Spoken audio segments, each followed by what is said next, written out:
What's up, everybody? This is Jimmy with Trading Decoded. It is March 27th, 2024. It's 4:16 in the afternoon, and what a pleasantly surprising day. I expected today to be total crap like Monday and Tuesday were, hoping, of course, to be wrong.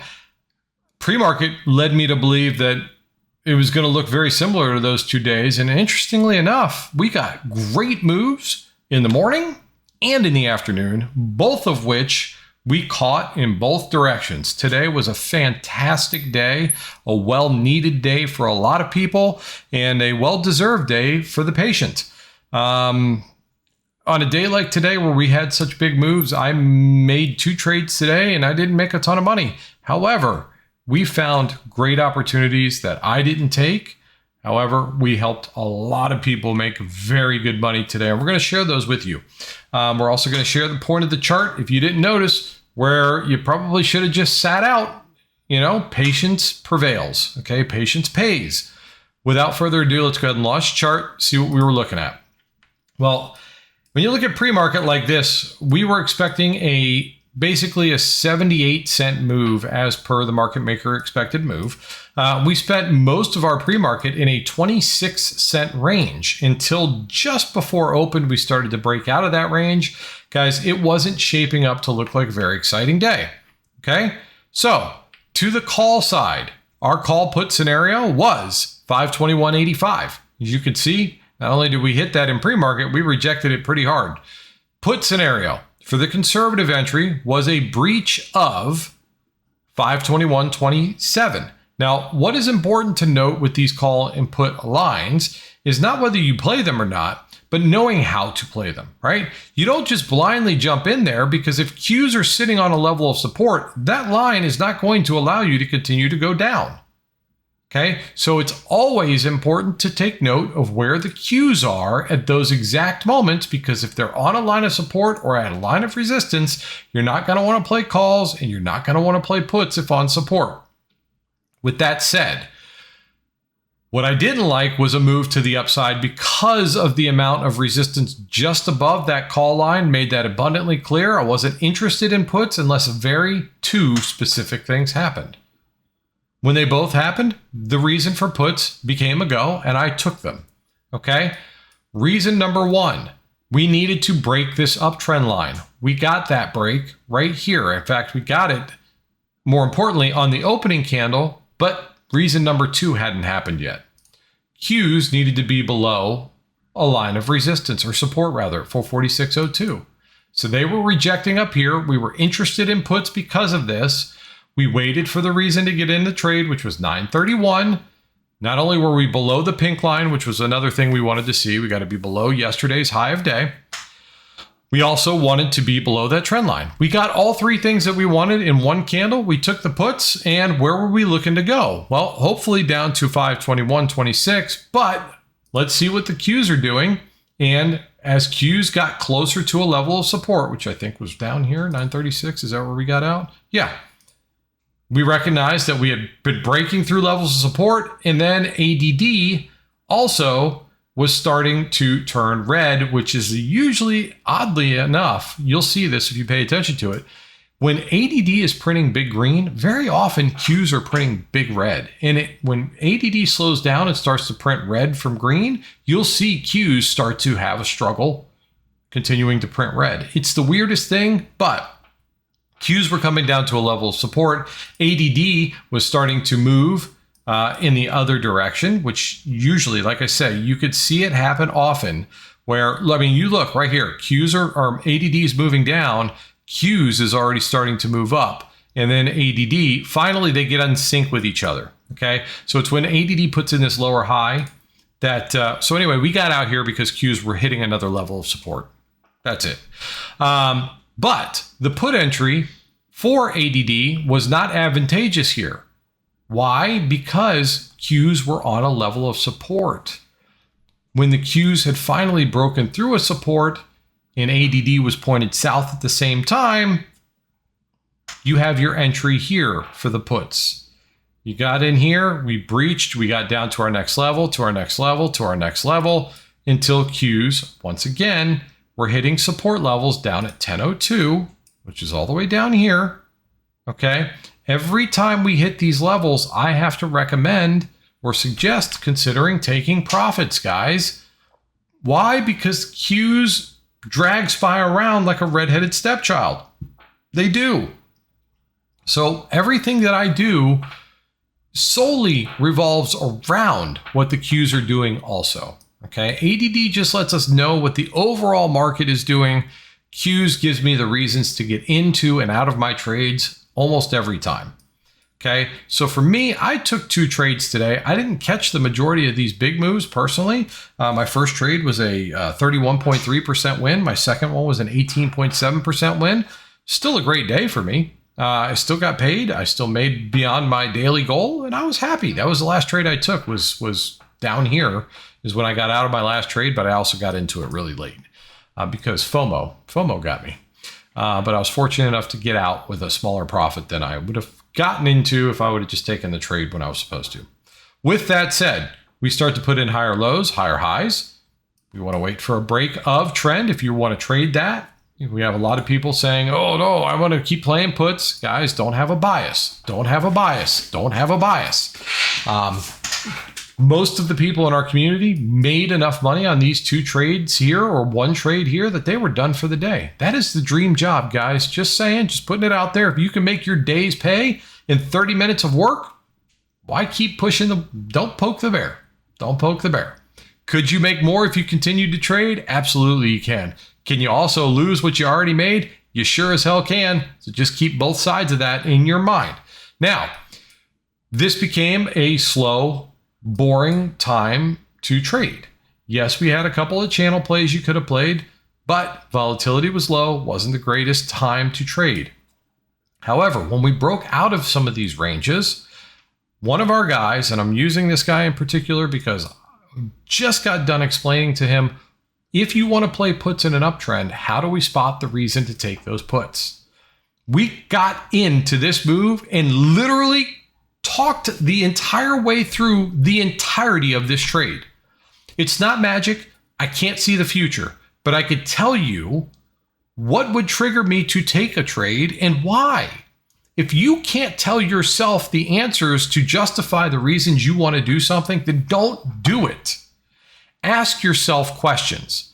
Ask yourself, I know we're in an uptrend. Why would I want to be interested in puts? What would I need to see to give me the confidence to take that counter trend trade? If it's anything other than your bias or the answers that tell you why you shouldn't take it outnumber the number of reasons that you should take it, don't take the trade. So in this case, this gentleman was talking about wanting to buy puts here at 219. I said, I don't like it, man. We're putting in higher lows. Qs are putting in higher lows and higher highs. It's not a good look for puts. And if Qs get above 443.30, I expect it to run to 443.75. This was a night. When was this? It was at this time. So it was 218. Yeah. So around this time, I said the momentum of this move here would have me believing I wouldn't want to buy puts there. Okay, just my 2 cents. We closed above it. Thankfully, you didn't buy puts here. I said, but now that we're chopping around, holding resistance here, now I could see an idea and a reason to take puts. But still not good enough. Just because we can't move higher, I need to see a breach of a recent higher low. Okay, I count this right here as a higher low. Why? Because we were moving up. We hit resistance. We tried to move lower. Buyer stopped it from moving lower and moved us higher. Okay, so sellers stepped up, tried to stop the move at this moment. Buyers came in and took it up. That's a level of support for me. Well, we better at least break a level of support, the most recent one, before I take puts in an uptrend. Okay, so no, we didn't buy it at the tippy top. But if you waited for the breach, at least the breach of that coming off of resistance, which happened at 232, was the first time we breached that support. 232. Here's your entry for puts on SPY. Okay? Now where do I expect that to go? I said this entire trade out loud before it happened, long before it happened. I would be interested in puts if we can get a breach of this higher low at 443.59. If we get through that, I'd expect Qs to make it down to at least 443.37. If we get through that, I'd be looking for the move to continue down to 442.76. It's the next the next support level below this one here. There is no support between this one here and that one there. So once we get below this orange line, that needs to now hold as resistance, which it did. So the people that were in this puts, I say, listen, if you want to get out because we made it to a line of support, by all means do it. If you want to hold through that line of support, I'm going to tell you that if we close back above 443.30, you stop yourself out of the trade, take the profits that you have. Otherwise, I expect this thing to get down to 442.75. Okay? Well, the first line of support we hit on the Qs, which was that right here that we were talking about, was at 235. That's where this first circle is. We chopped sideways. Qs stayed below that resistance. Then Qs made it right down to the next target we were hoping for. That right there paid some of our people 100% return. 100% return on that trade, and it was as comfortable and as clean as you could have asked.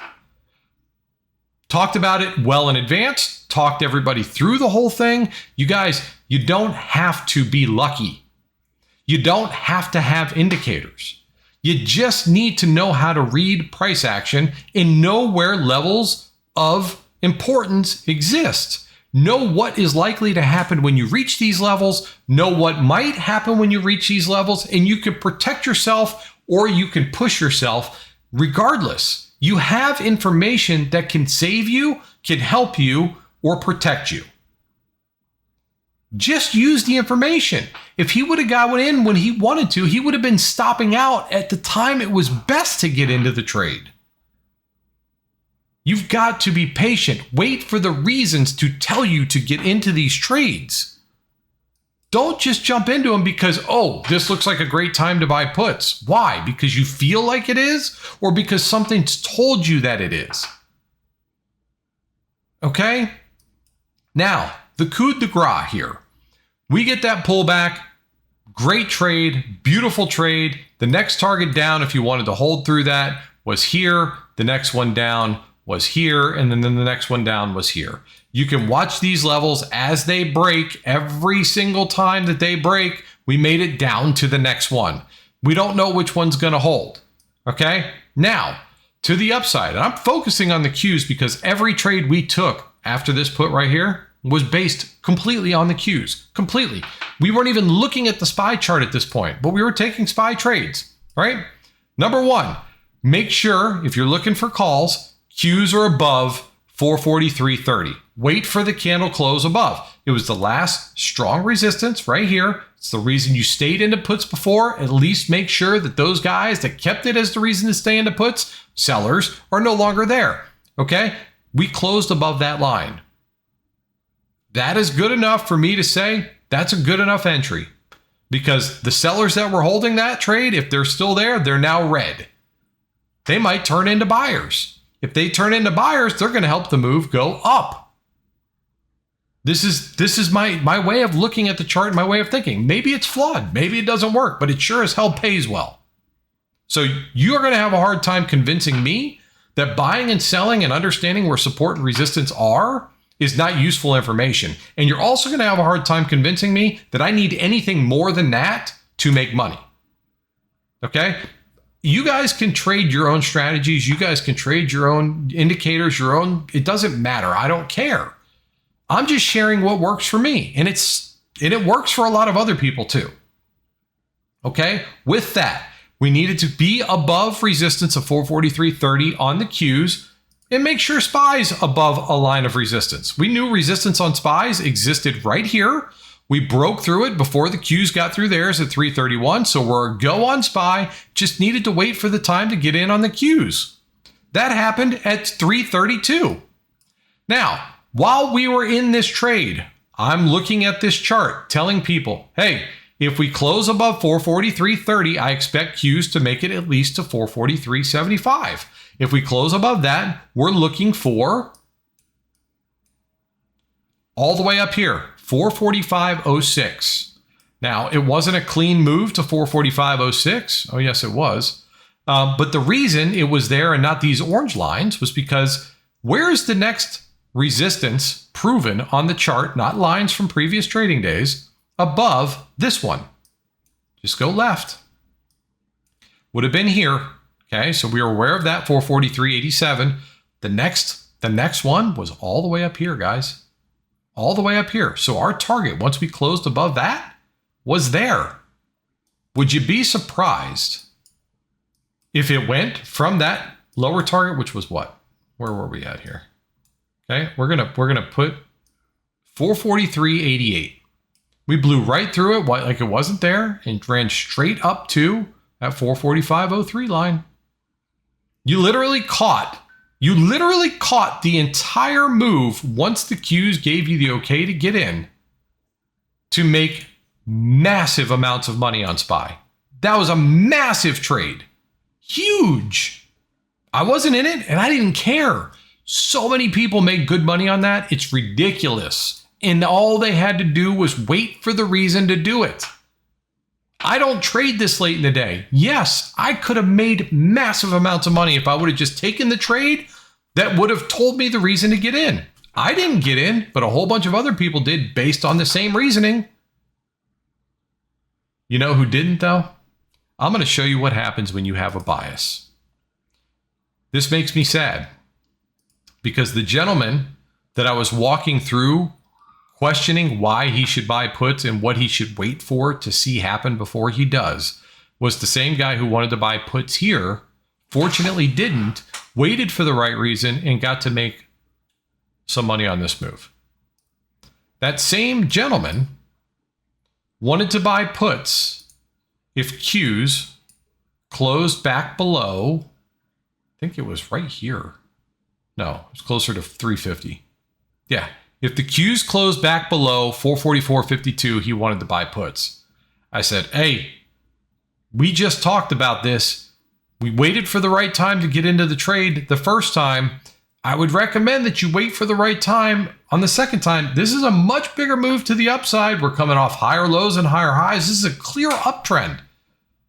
I don't think puts are the thing to do, man. I tried to talk you out of it over here, and we took them responsibly here. This is just irresponsible. Everybody who was in calls, our stop loss on these calls, if you wanted to hold out, was a close below 444.33. This last higher low. I said to this gentleman, please at least wait for the breach, or close rather, below 444.32. We'd be stuck at a resistance. We'd be closing above support. At least give yourself the opportunity to do that. Did he do that? Nope. He bought his puts right here and got toasted on SPY calls. So he bought those puts at 346. Okay, so 346 right here. Okay, looked like it was promising. We never closed below that support level on the Qs or SPY, and it just ran up and tore his face off. This gentleman was up $850 on the day when he decided to take that gamble. Guys, if you, this is it. This is a screenshot. He told me to use him as an example. This was that trade. He took this put right here, minus $1,190 because it can't go higher. Or a put bias, whatever it was. We're looking at a chart screaming that the odds of going up are in your favor. But something overpowered him and said, I'm up $850. I need more. I want more. More trading means bigger wins. More trading means more money. That's what SPY did to him. Closed him out for a $340 loss on the day. Not a catastrophic loss, but when you count the $850 he was up, and then you take an $1,190 trade with 15 minutes left in the goddamn trading day. Are you making $850 a day at your day job? The answer is probably not. Why? Why take the unnecessary risk? And not just the gentleman that shared this with me. I'm not talking directly to him because I know people do this shit all the time, every day. Why do you continue to do it? Why? Ask yourself better questions. Think about what you're about to do before you do it. Stop giving your goddamn money away. Everybody wants to become a profitable, consistent trader, yet you keep doing stupid shit like this over and over and over again. Well, guess what? You will never make progress if you keep making the same mistakes. I have people in my community every day that constantly buy puts on support. I don't care how many times we talk about it, how many times I tell you it usually fails, how many times I tell you I failed doing it for a long time. It doesn't work in your favor more often than not. Yet you continue to do it. And then what happens? You're so adamant about buying puts that you cannot let them go when it's clearly not going your way. I had a gentleman today in our group telling me he bought puts at damn near the low a day on SPY, expecting it to run down $1.50 to 518. I said, man, you literally bought on what was a proven floor of concrete. He bought, I think it was right here at 1217 or 1218, right here. Literally, you've got so many touches of support down there that have failed to get lower. Why? Why are you buying puts here? Is he holding it all through this? Yes, he is. Yes, he is. When does he cut those puts? Do you know when he cuts it? At the worst. So he bought them at the worst possible time and cut them at the worst possible time. He cut them up here and then watched SPY come right back down. And then he's saying to himself, he said it out loud. He didn't even say it to himself. I'm going to be pissed if this thing goes to 518. I said, if you feel like you're going to 518, I said, buy your puts here then. Go ahead and do it. Buy the bottom again because it's been working flawlessly for you. This gentleman has a history of doing this over and over and over again. Jimmy, help me stop doing this. I tell you to stop doing it every day. Stop doing it. Not only that, I tell you why you should not only not buy puts, why you should consider calls at some of these points. Guys, if you're going to pay me especially, listen to what I'm telling you. I'm trying to help you. You keep stepping backwards, doing the same things I'm specifically begging you not to do. It's killing me. It's killing you. Stop it. There are plenty of opportunities that, yes, you're not catching the entire move. I am so sorry if I can't help you catch a $4 move. But if I can help you catch $3 of that move, you still are making a killing. And you're doing it in a much safer way. Trading is always going to have a level of risk in it. There's no way to avoid that. It's risky no matter what. But you can absolutely reduce the amount of risk that you're putting yourself in if you just fucking wait. Damn it. I'm sorry, guys. I get super passionate about this because I care. I care so much about your guys' ability to learn how to do this the right way. It's the reason I get out of bed and get on this fucking microphone every day. Now, for the people who are not in my community, I'm not talking to you because I don't know what problems you're dealing with, but I can tell you this. Whatever they are, they're normal. They're normal. And we specify and we talk about in depth all the time, every day, what those problems are, how to avoid falling victim to them, and what you need to do to stop falling victim to those. This is what this community is. It's not a follow my trades, do what I say. You need to be able to think on your own 2 feet, and we are trying to teach you how to do that. I am not selling a course. I'm not selling my trades. I'm not selling grandeur of being rich overnight.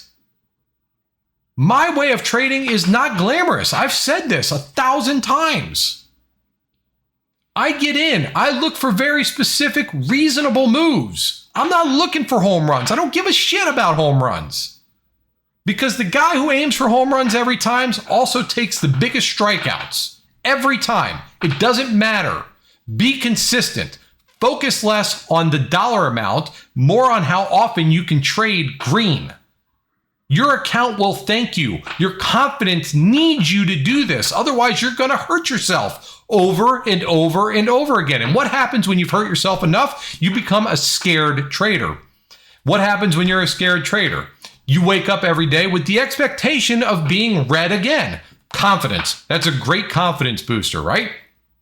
You get into trades that are working out for you, you cut them short because you're afraid that they're going to turn red. Trades that you're in turn red on you, but you can't afford to take another loss and you're afraid to take the loss, so you hold on to the losing trades even longer. Fear is not good. You need confidence. More trades doesn't build confidence because it doesn't build more green trades. It's bullshit. The emotional side of trading never goes away. Never. You're excited when you make money. It's painful when you lose money. And I don't care who the fuck tells you otherwise. It's not the truth. Okay? You cannot trade without emotion. I don't give a shit who you are or who you think you are.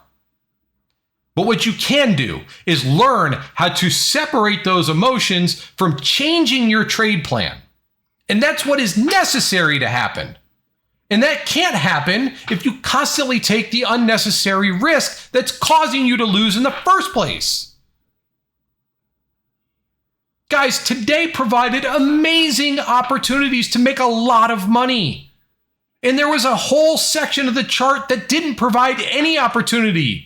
There are a lot of people who lost a lot of money during that time. And why did they take those trades? Because of impatience, because of lack of discipline, because of whatever reason, because you missed the opening move. You know how many people forced trades on the day because they didn't trade this? You end up buying puts later after the whole move is over because you're pissed you missed the move that you should have caught. Oh, I woke up late today. Who gives a shit? That doesn't mean you should jump into puts at the bottom of the day. Wait for a pullback at least. Oh, I only have a 30-minute window to trade. And, we're trading sideways, but I decided that I had to trade in the only time I have available. You know how many people give me that excuse? Why did you take this trade here? Oh, because I only have 30 minutes to trade. Oh, that's a great example. Why don't you just give your money to your coworker? Go find a homeless man who needs a meal. Give him the money. It's no different. The only difference is, in this case, you're making somebody else rich by being fucking stupid. And yes, it is stupid. You're not stupid. You're doing stupid things. Okay? There is ways to stack the probabilities to make it as a trader. We are trying to help you do that. Now, I know we've gotten completely off this chart right now, but this is a conversation that people need to fucking have with themselves.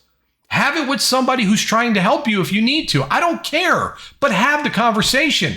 Recognize where your downfalls are. And if you can't fix them, then avoid them. If you know you have a bad habit of making a trade after a big move because you're mad you missed the move, shut your fucking trading software down and go do something else. Or burn the money instead. Because that's essentially what you're doing anyway. Find out why you didn't have the confidence to take the trade that was worth taking. Work on that. Not try to punish the market because you missed a great opportunity. You're not going to win that fight. Ever. The market will humble you like this over and over and over again. And trust me, it has a lot more money to live, to give, and to take than you ever will. We are nothing in the grand scheme of this thing. Okay? So respect the chart. Don't follow your greed. Greed will destroy your account and your confidence and everything in between. It ruins marriages. It ruins friendships. It ruins trading accounts. It ruins retirement accounts. Greed can ruin everything.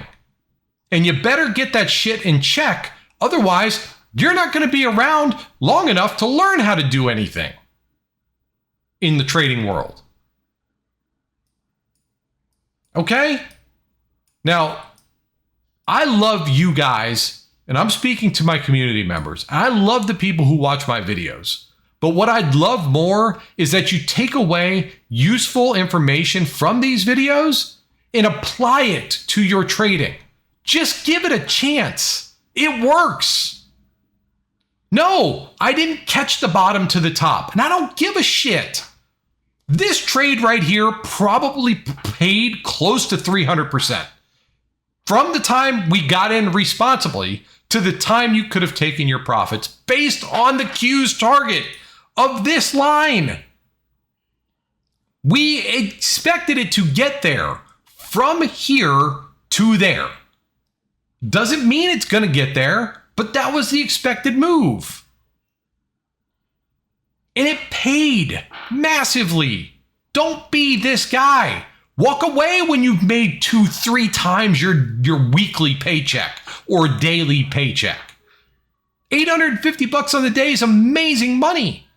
That's more money than most any profession on the planet makes.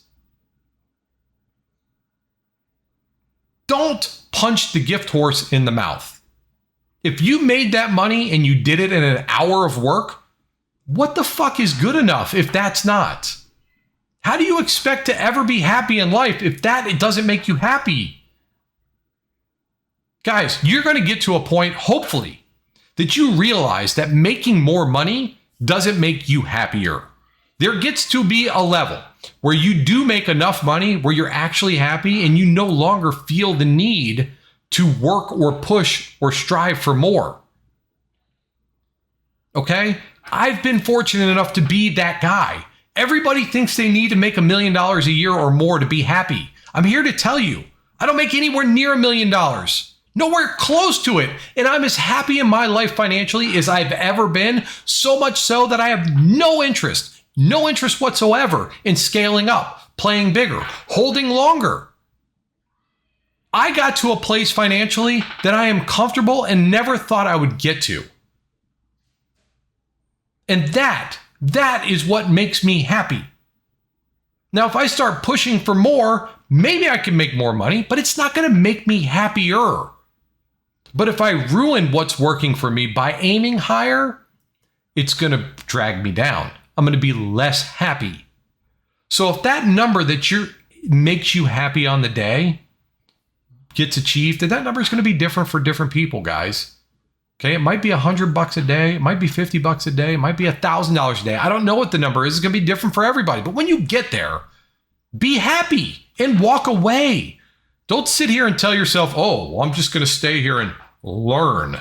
Oh, I'm going to paper trade. No, because you know it's a bigger weakness to you than you really think is your inability to do nothing, regardless of what the chart is doing. Most of you don't have the ability or the discipline to take no trades while you're sitting in front of this chart. Tell me I'm wrong. If you have that ability, then yes, by all means, sit in front of a chart 7, 8, 10 hours a day and do nothing. Great. Watch more, trade less. Do it. But if you know that you can't do that and be honest with yourself, then you owe it to yourself to be happy with the profits that made you happy and stop putting yourself at risk of falling victim to your weaknesses. And I'm going to wrap it up on that, guys. I know that this was a video that many of you might not want to hear. You probably didn't even make it to this point, but a lot of you really need to hear it. This shit comes from within me, in my heart, because I do, regardless of what the fucking haters think, I do care about the people in my community a lot more than anybody else probably does. I care about their success. I care about their well-being. Okay? And I care about the people who are watching my videos trying to learn how to do this. I don't make these videos for any other reason other than to help people. It doesn't benefit me. YouTube pays me $230 a month. It ain't shit. It's not even worth the effort, financially speaking. Okay? So with that said, I hope out of all of the shit we talked about in this video, there was some useful information in it for you. If there was, please like, share, and subscribe. I'd appreciate it. If you'd like to join our Discord community, there's a link down below. We'd love to have you. Spend your first 7 days there for free. Give it a shot. It might not be for you at all. It might be the place you land at and stay here for as long as you trade. I don't know. It's not the point. The point is it costs you nothing to try. Okay? See if the things I say in the video are the things that really happen in the community.